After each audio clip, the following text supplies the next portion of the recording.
Prevention of parent-to-child transmission of HIV. Now, this is something that is really coming up, and this is the era that we are going to see in the near future, and hopefully we should not be seeing new kids getting HIV at least 10 years down the lane. Now, goals of any prevention program is basically prevention of HIV transmission to the baby, but at the same time, you have to ensure that the mother does not get any drug resistance, and the child and the baby do not get any side effects because of the drugs. So you have to ensure a healthy mother and baby. You have to ensure no drug resistance in the mother and ensure no HIV transmission to the baby. Now, what is already known is that HIV in children is a vertical transmission. 5% transmission can occur intrauterine through the placenta. 15 to 20% can occur intrapartum at the time of birth, or 10 to 20% can occur through breastfeeding. Thus, overall mother-to-child transmission is 35 to 40% without any intervention. So, if you have a positive mother, chances that her baby will be positive would be around 35 to 40%. With PPDCT, the ratio has come down to less than 2%, and in some countries even less than 1%. So, it's almost 0% transmission. Now, how did this figure of 30 to 40% arrive? Did somebody just say out of experience? No, there is a lot of evidence behind this. There are lots of studies that have been done in various countries. And you can see that the transmission along with breastfeeding in most of the countries has been around 35 to 40%. So there has been transmission to that range. Now, what are these risk factors for transmission? So if we know the risk factors, we can control the transmission. The most common risk factor is a high maternal viral load of HIV. So either the mother has a high HIV viral load due to a recent acquired infection, or she has a very advanced HIV disease. She's almost in AIDS, and that's the reason she has a high viral load. Or the mother has had prolonged rupture of membranes, and that's why the baby is in contact with the genital secretions, chorioamnionitis, and a premature labor. Now, is there any evidence for all this? Yes, we've got evidence for all this. In fact, this was a study done in US, and you can see as the mother's viral load keeps on increasing, the transmission rate increases. So a viral load more than 1 lakh copies, transmission could be almost to the tune of 32%. Why is this important to know? Because you can devise a strategy. You can devise a strategy of decreasing the viral load in the mother. Now, how do we decrease the viral load in the mother? Simple, give drugs to the mother. The question is what drugs to give, which antiretrovirals to give, how do you give it, how long to give it, when to give it. So these are the various questions. Now, where is the evidence for all this? This is where we go into the history. The first trial of giving drug to the mother was in the PACTG 76 protocol. This was the landmark study that was done based on which a lot of centers started their own PPDCT protocol, in which mothers received Zidovudin from during their labor, during pregnancy, 14 weeks onwards, at delivery, and for 6 weeks in the newborn. All these infants were formula fed. And what did they find? 67.5% reduction in transmission. The transmission rate was 8.3%.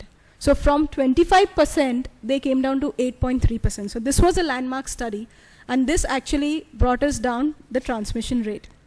This is the same slide, how they've been giving the various drugs, and you can see the dosing pattern in the mother, how it was given.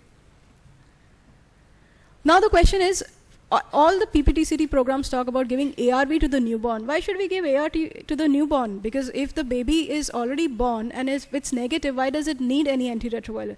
This is just like a post-exposure prophylaxis. Just as we get a prick and we take post-exposure prophylaxis, this child has been born to an HIV-infected mother. There may have been certain cell-free viruses that may have gone, but have still not gone into the lymph nodes, and this is where prophylaxis comes into the picture. So ARV to the baby is also important. Now there were various other trials after this, because 8.2% was not good enough. So we needed to bring down the transmission rate even lower.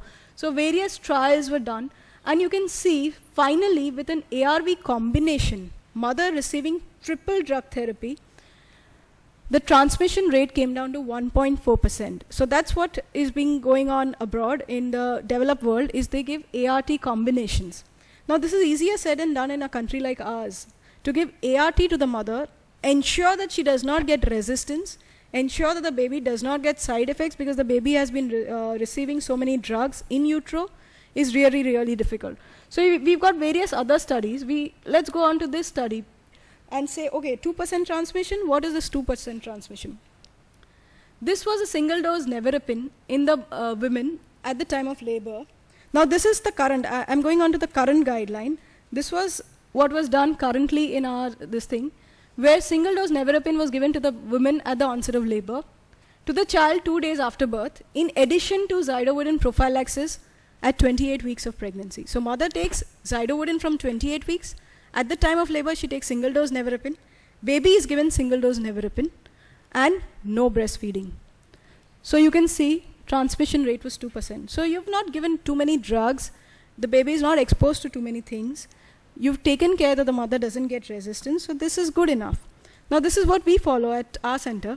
We give Zidovudin to the mother from 14 weeks onwards.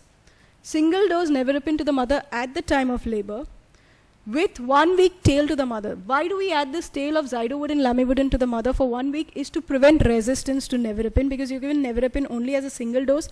Nevirapine has a half-life of 3 weeks, so you need to cover for at least 1 week to prevent that resistance.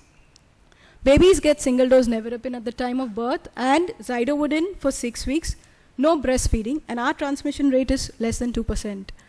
What about the kind of delivery? Are we doing vaginal delivery or are we doing cesarean?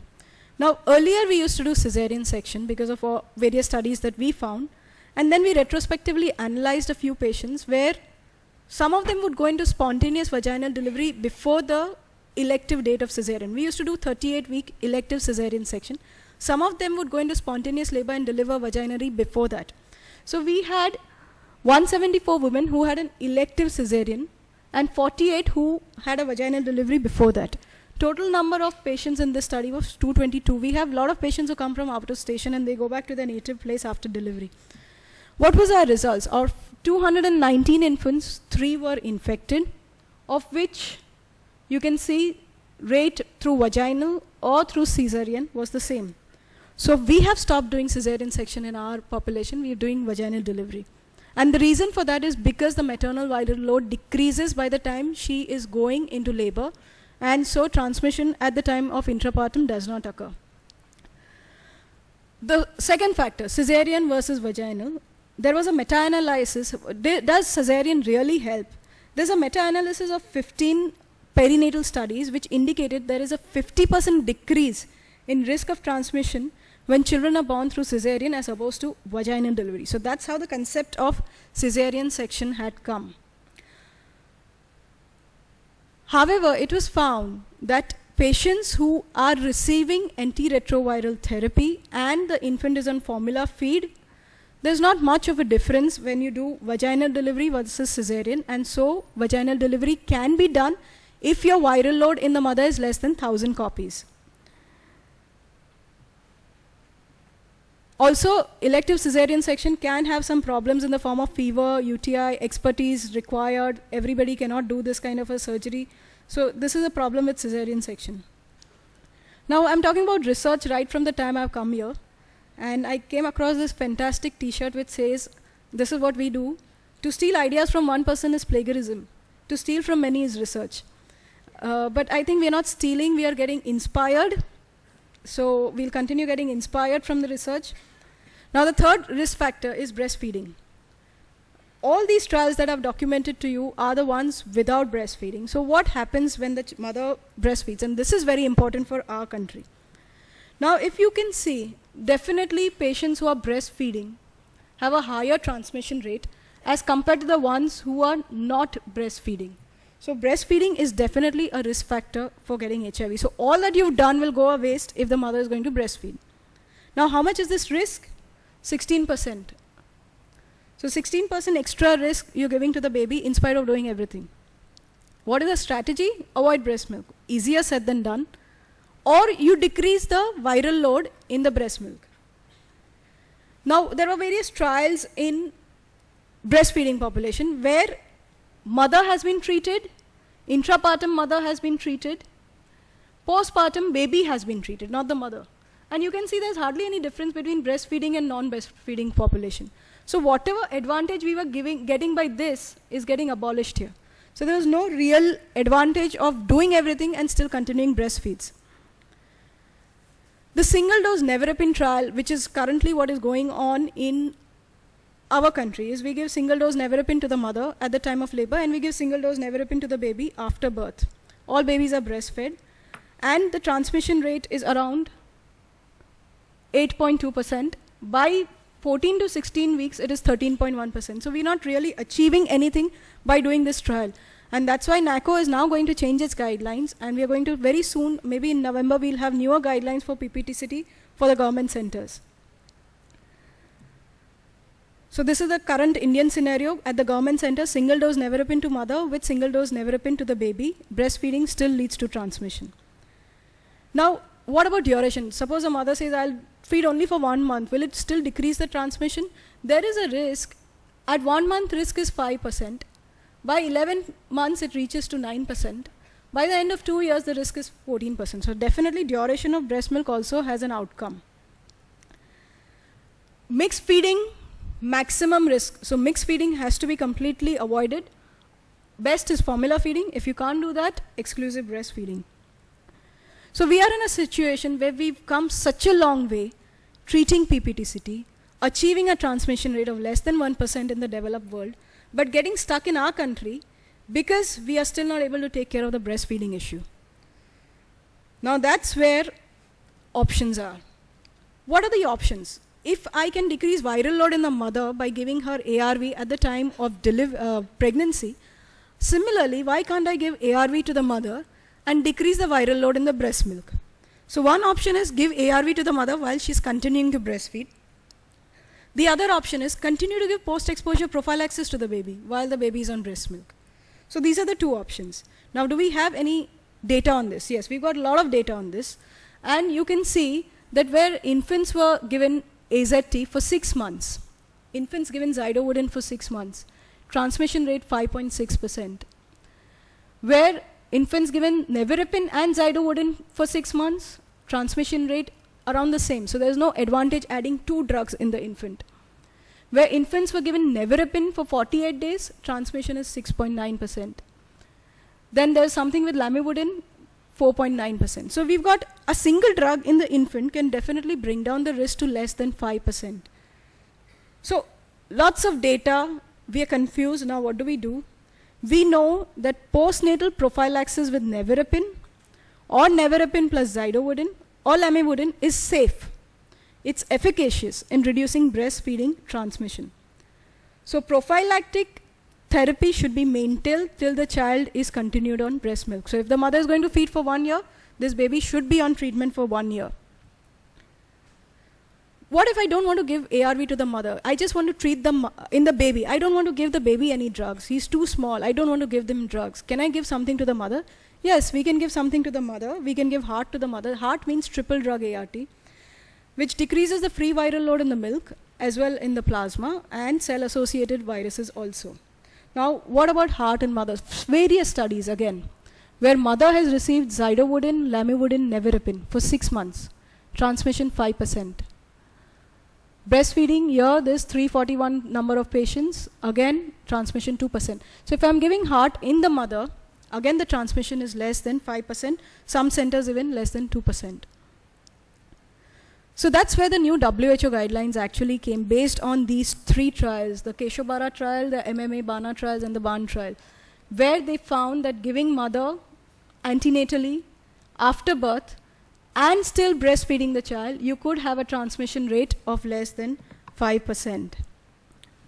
So there are new WHO, based on these various studies, WHO came out with a guideline in 2009, which says that if the mother has a low CD4 count, obviously she needs treatment. You can start her on treatment for her own health and continue. Then you don't need to worry whether she's going to breastfeed or not, because she's going to continue treatment lifelong. And for these infants, because the mother is going to take treatment, you don't need to give therapy to the mother, babies for such a long time. You can just give post-exposure prophylaxis for 6 weeks. But mothers who don't require treatment, so for them, it's just going to be a prevention thing that we need to highlight. So how are we going to highlight the prevention thing? There are 2 options that WHO has come out. Either you give mothers triple ART, so triple drugs from 14 weeks until 1 week after all exposure to breast milk has stopped. For the infants, so mother starts with triple drug, she continues triple drug till she's breastfeeding, and baby takes post-exposure prophylaxis for 6 weeks. It can still be a vaginal delivery. If I don't want to give mothers I can give her Zidovudin, which I showed you in the first slide, brings it down to 8.2%, starting from 14 weeks of gestation. At the time of labor, give her single dose nevirapine so that intrapartum transmission comes down. Continue her on Zidovudin, Lamivudin as a tail to prevent resistance. If the baby is going to be breastfed, then put the baby on prophylaxis till the time the baby is going to be on breastfed. So nevirapine till 1 year, 6 months, how much time you're going to breastfeed. And if non-breastfeeding, then post-exposure prophylaxis to the baby only for 6 weeks. Type of delivery, again vaginal. So here, finally, we had something which we can do in our country. We can go ahead with a vaginal delivery. We can treat the baby, we can treat the mother, prevent resistance, prevent side effects, and still bring down the transmission rate to less than 2%. So we formulated guidelines for NACO, and I'm not going to tell you which option we've selected because NACO will come out with that option in November, so you all will come to know what has been selected for our country. And this is what we can do. Even in a private setup, we can do this easily. Though at our center, we still don't advocate breastfeeding because we want our transmission rate to be less than 1%. So conclusion, this is from where we started in the 1990s, 35% incidence. Gradually, with no breastfeeding, it came down. With nevirapine, it came down further. With AZT, it came down further. And by the time we've come down to triple ART, cesarean section, no breastfeeding, 1%. So thank you for a rapid fire symphony. And I hope the carry home message is there. It's very simple now, prevention program. And we need not follow exactly what's being done at the government centers. Every person, mother, infant is an individual. Select the regimen that is best for your child. Because at our center, we do not follow NACO. We still follow no breastfeeding. So but our patients are a different category of patients. We don't see them getting diarrheal diseases. We don't see them getting other gastroenteritis or mortality because of no breastfeeding. So select a regimen that is best for your child. And your goal should be no transmission, no resistance in the mother, and no side effects in the mother and the baby. Thank you.